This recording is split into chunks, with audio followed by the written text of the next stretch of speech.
साथियों नमस्कार। स्वागत है आप सभी का आपके अपने यूट्यूब चैनल में। आज की इस वीडियो में लेकर आए हैं जनरल नॉलेज के टॉप 30 क्वेश्चन जो आपकी आगामी सभी परीक्षाओं के लिए हेल्पफुल होने वाले हैं। तो चलिए दोस्तों लेते हैं आज का पहला प्रश्न। पहला प्रश्न है, राष्ट्रीय लघु उद्योग निगम लिमिटेड की स्थापना किस वर्ष की गई? बताइए दोस्तों, राष्ट्रीय लघु उद्योग निगम लिमिटेड की स्थापना किस वर्ष की गई? तो वो की गई थी वर्ष 1955, यानी कि सी ऑप्शन राइट हो जाएगा। वर्ष 1955 में राष्ट्रीय लघु उद्योग निगम लिमिटेड की स्थापना की गई। अगला क्वेश्चन है, अंतर्राष्ट्रीय उद्यमशीलता संस्थान कहाँ स्थित है? बताइए दोस्तों, अंतर्राष्ट्रीय उद्यमशीलता संस्थान कहाँ स्थित है? आपके ऑप्शन है नई दिल्ली, गुवाहाटी, हैदराबाद या नोएडा। तो इस प्रश्न का सही जवाब है गुवाहाटी, यानी कि बी ऑप्शन राइट हो जाएगा। अगला प्रश्न है, राष्ट्रीय लघु उद्योग विस्तार प्रशिक्षण संस्थान कहाँ स्थित है? बताइए दोस्तों, राष्ट्रीय लघु उद्योग विस्तार प्रशिक्षण संस्थान कहाँ स्थित है? तो वह स्थित है हैदराबाद में, यानी कि डी ऑप्शन करेक्ट हो जाएगा।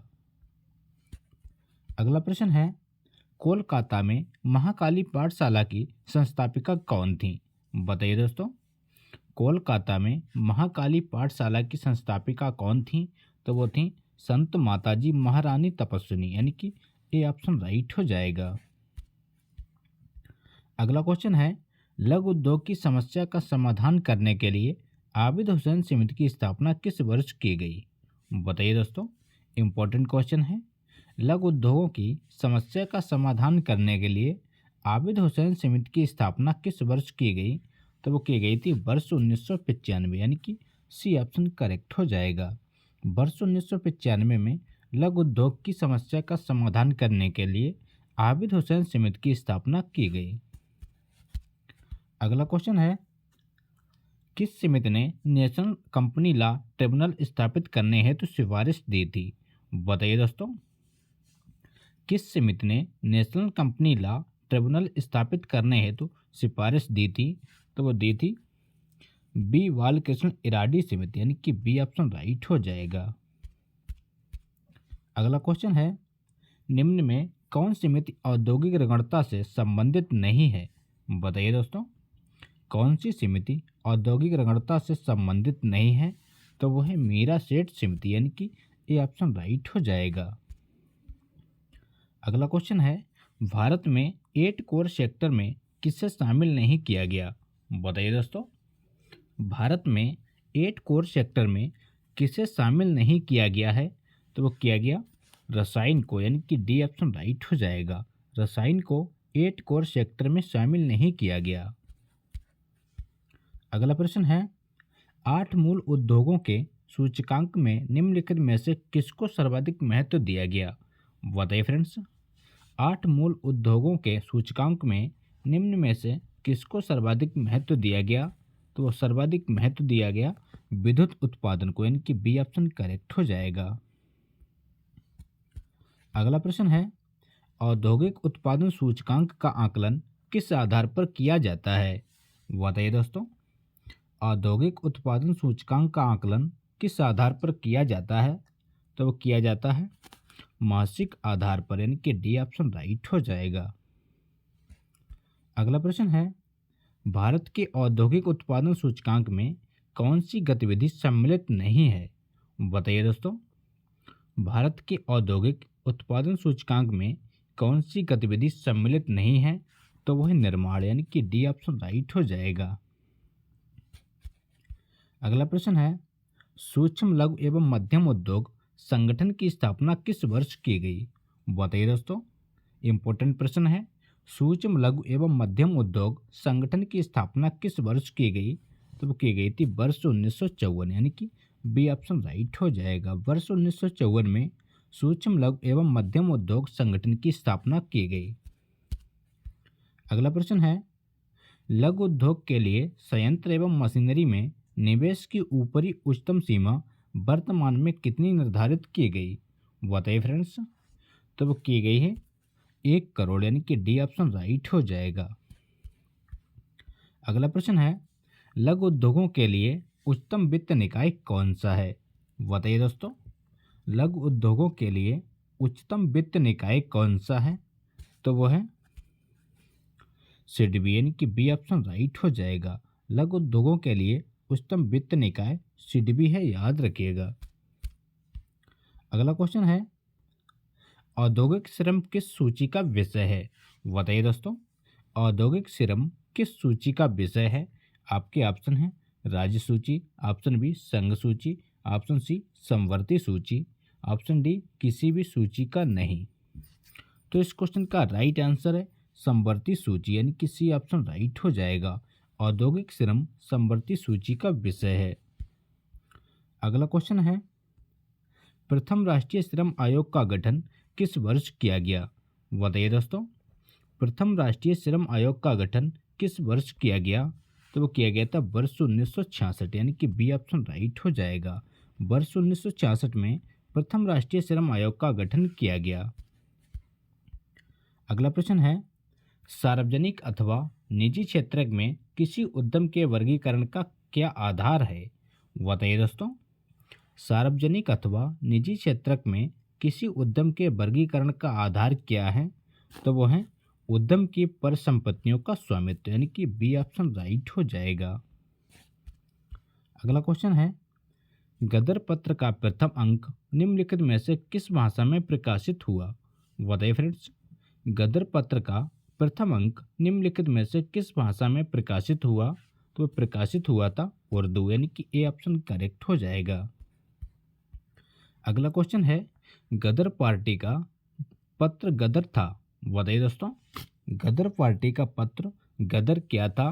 तो वह एक साप्ताहिक पत्र था, यानी कि सी ऑप्शन राइट हो जाएगा। अगला क्वेश्चन है, अमृत विचार पत्रिका की स्थापना किसने की? बताइए दोस्तों, अमृत विचार पत्रिका की स्थापना किसने की? आपके ऑप्शन हैं Girish Chandra Ghosh, option B S N. Banerjee, option C Harishchandra Mukherjee, option D Shishir Kumar Ghosh. तो इस क्वेश्चन का सही जवाब है शिशिर कुमार घोष, यानी कि डी ऑप्शन राइट हो जाएगा। अमृत बाजार पत्रिका की स्थापना शिशिर कुमार घोष के द्वारा की गई। अगला प्रश्न है, अस्पृश्य समुदाय के लोगों को लक्षित कर प्रथम मासिक पत्रिका बेताल विध्वंसक किसने प्रकाशित की थी? बताइए दोस्तों, तो प्रकाशित की थी गोपाल बाबा वलंगकर, यानी कि ये ऑप्शन राइट हो जाएगा। अगला प्रश्न है, भारत में आधुनिक शिक्षा प्रणाली की नींव किसने पड़ी? बताइए दोस्तों, भारत में आधुनिक शिक्षा प्रणाली की नींव किससे पड़ी? तो पड़ी थी 1835 के मैकाले के स्मरण पत्र, यानी कि बी ऑप्शन राइट हो जाएगा। 1835 के मैकाले के स्मरण पत्र के द्वारा भारत में आधुनिक शिक्षा प्रणाली की नींव पड़ी। अगला क्वेश्चन है, किसके शासनकाल में भारत में अंग्रेजी शिक्षा आरंभ की गई? बताइए फ्रेंड्स, किसके शासनकाल में भारत में अंग्रेजी शिक्षा आरंभ की गई? तो वो आरंभ की गई लॉर्ड विलियम बेंटिक, यानी कि ऑप्शन राइट हो जाएगा। लॉर्ड विलियम बेंटिक के द्वारा भारत में अंग्रेजी शिक्षा आरंभ की गई। अगला क्वेश्चन है, निम्नलिखित कॉलेजों में सर्वप्रथम किसकी स्थापना हुई थी? बताइए दोस्तों, निम्नलिखित कॉलेजों में से सर्वप्रथम किसकी स्थापना हुई थी? आपके ऑप्शन है Hindu college, option B Delhi college, option C Mayo college, option D Muslim Anglo Oriental college. तो इस क्वेश्चन का सही जवाब है हिंदू कॉलेज, यानी कि ऑप्शन राइट हो जाएगा। अगला प्रश्न है, डेविड हेयर और अलेक्जेंडर डफ के साथ किसने कोलकाता में हिंदू कॉलेज की स्थापना की? बताइए दोस्तों, डेविड हेयर और अलेक्जेंडर डफ के साथ किसने कोलकाता में हिंदू कॉलेज की स्थापना की? तो वो की थी राजा राममोहन राय, यानी कि डी ऑप्शन राइट हो जाएगा। अगला प्रश्न है, बनारस हिंदू विश्वविद्यालय का शिलान्यास निम्न में किसने किया था? बताइए दोस्तों, बनारस हिंदू विश्वविद्यालय का शिलान्यास निम्न में से किसने किया था? तो वो किया था मदन मोहन मालवीय, यानी कि ऑप्शन राइट हो जाएगा। अगला प्रश्न है, निम्नलिखित में से किसने सर्वप्रथम केंद्रीय विश्वविद्यालय घोषित किया? बताइए दोस्तों, निम्नलिखित में से किसे सर्वप्रथम केंद्रीय विश्वविद्यालय घोषित किया गया? तो वो किया गया बनारस हिंदू विश्वविद्यालय वाराणसी, यानी कि सी ऑप्शन राइट हो जाएगा। बनारस हिंदू विश्वविद्यालय को सर्वप्रथम केंद्रीय विश्वविद्यालय घोषित किया गया।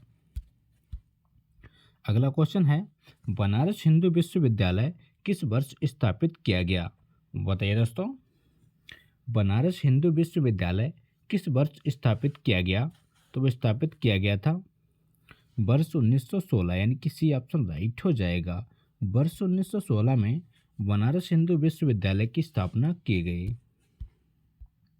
अगला प्रश्न है, नेशनल काउंसिल ऑफ एजुकेशन की स्थापना कब हुई? बताइए दोस्तों, नेशनल काउंसिल ऑफ एजुकेशन की स्थापना कब हुई? तो हुई 15 अगस्त 1906, यानी कि डी ऑप्शन राइट हो जाएगा। 15 अगस्त 1906 को नेशनल काउंसिल ऑफ एजुकेशन की स्थापना की गई। अगला प्रश्न है, हेनरी टी कोलब्रुक निम्नलिखित में से किस संस्थान में संस्कृत के प्रोफेसर थे? बताइए दोस्तों, आज का अंतिम प्रश्न है, हेनरी टी कोलब्रुक निम्न में से किस संस्थान में संस्कृत के प्रोफेसर थे? तो वो थे फोर्ट विलियम कॉलेज, यानी कि ऑप्शन राइट हो जाएगा। तो ये थे दोस्तों आज के इंपॉर्टेंट क्वेश्चन। अगर वीडियो अच्छा लगा हो तो लाइक करें, दोस्तों के साथ शेयर करें, और चैनल पर नए हो तो चैनल को सब्सक्राइब करना ना भूलें। मिलते हैं नेक्स्ट वीडियो में, तब तक के लिए प्यार भरा नमस्कार।